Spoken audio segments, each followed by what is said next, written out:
जय श्री कृष्ण। वह परम पिता परमात्मा, वह आदि पुरुष परमात्मा पल पल में सबके साथ है और हर एक के कार्य को वो पूर्ण करने वाला है। और यह उन्हीं की शक्ति है कि आज हमारा गीता अध्याय 17वां भी समाप्त हो गया और पूरे अध्याय का सार ही श्रद्धा और भक्ति है। और हम जो ये कहते हैं कि वो भगवान आते नहीं, उसको उन्होंने इस अध्याय में पूरी तरह से स्पष्ट कर दिया है कि कौन कहता है भगवान आते नहीं। हम मीरा के जैसे बुलाते नहीं, हम श्रद्धा और भक्ति को अपनाते नहीं। श्रद्धा, भक्ति और दृढ़ निश्चय को करके देखिए, वो परमात्मा आपको बुलाने की ज़रूरत नहीं पड़ेगी, वो अपने आप आपके पास आएंगे। ये मेरा दृढ़ विश्वास है और इसको आप जीवन में एक बार लागू करके देखिए कि वो परमात्मा हमेशा आपकी सहायता के लिए तैयार होंगे। तो देर ना करते हुए हम उस परम पिता परमात्मा का शुक्रिया करते हैं, उसको शत शत प्रणाम करते हैं जो हमारे सभी कार्यों को निर्विघ्न समाप्त करता है। तो क्या कहते हैं वो इस अध्याय में? वो कहते हैं, सबसे पहले अर्जुन ने कहा, हे कृष्ण, छोड़ शास्त्र की विधि को, पूजा करते श्रद्धा से जो, बताओ हमें आप प्रभु, क्या कहलाती श्रद्धा उनकी, सत्वगुणी, रजोगुणी या तमोगुणी।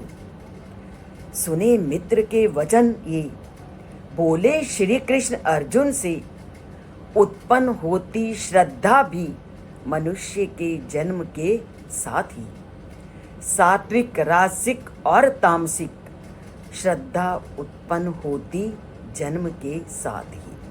और सुनो पार्थ, तुम होती श्रद्धा सदा मनुष्य के अनुरूप, जो जैसी श्रद्धा वाला होता है वो वैसा ही हो जाता है। श्रद्धा के अनुरूप ही सत्वगुणी पूजा करते देवताओं की, रजोगुणी यक्ष और राक्षसों की, और तमोगुणी पूजा करते भूतों और प्रेत आत्माओं की। कामना और आसक्ति से युक्त, अहंकार और दंभ से युक्त, धर्म ग्रंथों के नियमों का करके तिरस्कार कठोर तप करते कुछ लोग इस जग में, देते अंगों को कष्ट, अपने और मुझको कष्ट पहुंचाते वो, होते ऐसे लोग पिशाचिक प्रवृत्ति वाले सदा। और सुनो, 3 प्रकार के भोजन वाले, यज्ञ, तपस्या तथा दान करके कैसा जीवन जीते हैं। सत्वगुणी को प्रिय वह भोजन बढ़ाता जो आयु, सद्गुण, शक्ति, स्वास्थ्य और प्रसन्नता को, पर कड़वे, खट्टे, नमकीन, गरम, तीखे, शुष्क और मिर्च युक्त व्यंजन प्रिय रजोगुण को। और जाने अर्जुन, तुम अधिक पका, बासी, दुर्गंध युक्त, दूषित, झूठा और अशुद्ध भाता तमोगुणी व्यक्ति को वह भोजन सदा। तप का आचरण भी होता भिन्न भिन्न, धर्म शास्त्र के नियम के अनुसार, इच्छा फल के की किए बिना करता जो यज्ञ सदा सात्विक वह कहलाता है।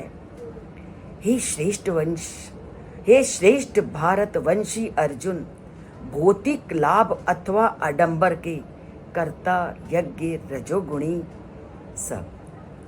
अब सुनो, तमोगुणी विधि वहीन यज्ञ करता, बिना अन्न अर्पण के मंत्रहीन, दक्षिणाहीन, श्रद्धाहीन कर्म करता। तप होते क्या है जानो तुम, तप होते क्या है जानो तुम, शारीरिक, मानसिक, वाचिक, ये 3। परम पिता परमात्मा, ब्राह्मणों, आध्यात्मिक गुरु, बुद्धिमान तथा श्रेष्ठ संतों की पूजा यदि पवित्रता, सादगी, ब्रह्मचार्य तथा अहिंसा के पालन के साथ करता जो शारीरिक तप कहलाता हो। कष्ट रहित, सत्य प्रिय और हितकारी वाक्य, स्वाध्याय और अभ्यास ही कहलाता वाणी का तप सदा। मन की प्रसन्नता, विनम्रता, मौन, आत्मनियंत्रण कहलाते मन के तप सदा। श्रेष्ठ श्रद्धा के साथ लालसा वाला सात्विक तप कहलाता नहीं, पर किया जाता जो तप मान सम्मान दंभ के लिए राजसी तप कहलाता वही। जाने और भी भ्रमित विचारों वाला, स्वयं को यातना देने वाला, अनिष्ट करने वाला तमोगुणी कहलाता वो। क्या जानते हो सात्विक दान क्या होता है? बिना प्रतिफल की कामना से यथोचित समय और स्थान और सुपात्र को देता जो, वो सात्विक दान कहलाता है। अनिच्छापूर्वक अथवा फल प्राप्ति के उद्देश्य से कष्टपूर्ण ढंग से दिया दान रजोगुणी कहलाता है। बिना दान, बिना स्थान तथा अनुचित समय पर कुपात्र को बिना आदर भाव के तिरस्कार से दिया दान तमोगुणी दान कहलाता है। हे अर्जुन, जानो ये सृष्टि के आरंभ में ओम शब्द ही था केवल। सत ही ओम, सत ही शास्त्र, सत से ही उत्पन्न हुए ब्रह्म शास्त्र तथा यज्ञ सदा। इसलिए ब्रह्मवादी सदा यज्ञ करना, दान देना और उच्चारण करते ओम का सदा।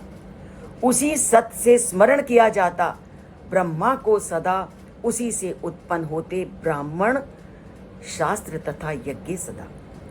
ओम के इच्छुक, फल की इच्छा न करने वाले तप यज्ञ दान करते, तत् शब्द का उच्चारण करने वाले सदा। सत्य प्रयुक्त होता शाश्वत और साधु भाव के साथ सदा। हे अर्जुन, शुभ कर्मों को संपन्न करने के लिए किया जाता प्रयोग इसका। इसी से सत स्थिति कहलाती, यज्ञ, ताप, तप तथा दान की सदा। इसलिए हे अर्जुन, तप करो ओम का सदा, जाप करो ओम का सदा, उच्चारण करो ओम का सदा, जीवन में धारण करो ओम का सदा। हर कार्य से पहले ओम को सदा। ओम में है शक्ति असीम, ओम का करो जाप सदा। तो पूरी शक्ति, पूरी सृष्टि इसी ओम में समाई हुई है। इसी ओम से ही पूरा संसार चलता है। तो अपने जीवन में इसी ओम को धारण करो। आप पूरे इतिहास को खोल के देख लो, चाहे जैन धर्म हो, बौद्ध धर्म हो, ईसाई धर्म हो, चाहे मुस्लिम धर्म हो, सभी ने ओम के को ही आधार माना है और उसी को सृष्टि का सृजन और संहारक माना है। क्योंकि ओम में ही ब्रह्मा, विष्णु और महेश हैं, वही सृष्टि का सृजन, पालन और संहार करने वाले हैं। इसी ओम के जाप को जैनों ने प्रमुखता दी। इसी ओम के जाप में ईसाई धर्म ने प्रमुखता दी। इसी ओम को आमीन कहकर मुसलमान लोगों ने प्रामुख्यता दी। तो ओम उस अलौकिक शक्ति से संपन्न है। तभी श्री कृष्ण ने अंतिम श्लोक में उसी ओम की अद्भुत शक्ति का वर्णन किया है और ईसाई भी इसको आमीन के द्वारा उच्चारित करते हैं और अरिहंता इत्यादि कहकर के सिद्ध पुरुष उसी ओम का उच्चारण करते हैं। सिख धर्म इसको ओंकार का नाम देते हैं। सब में अक्षर तीन यही, ब्रह्मा विष्णु महेश वही। तो इस गीता का पूरा सार उस ओम में निहित है। तो उस ओम शब्द को लिखकर, बोलकर अपने भावों को व्यक्त कीजिए और इस चैनल के साथ जुड़िए। ये चैनल पूरी तरह से आध्यात्मिकता से जुड़ा है और आध्यात्मिकता से पूर्ण तथ्यों को ही ये दिन प्रतिदिन इसमें डालता है। कभी गीता को, तो कभी रामायण को, कभी अन्य ग्रंथों को। तो ये चैनल आध्यात्मिकता से युक्त है। जो जुड़ना चाहे तो वह इसे सब्सक्राइब करके इस चैनल से जुड़कर अपने साहित्य, अपने दर्शन के ज्ञान को प्राप्त कर सकते हैं और अगर अच्छा लगता है तो लाइक का बटन दबाइए और परमात्मा से नाता जोड़िए। जय श्री कृष्ण। जय सृष्टि के संचालक ब्रह्मा विष्णु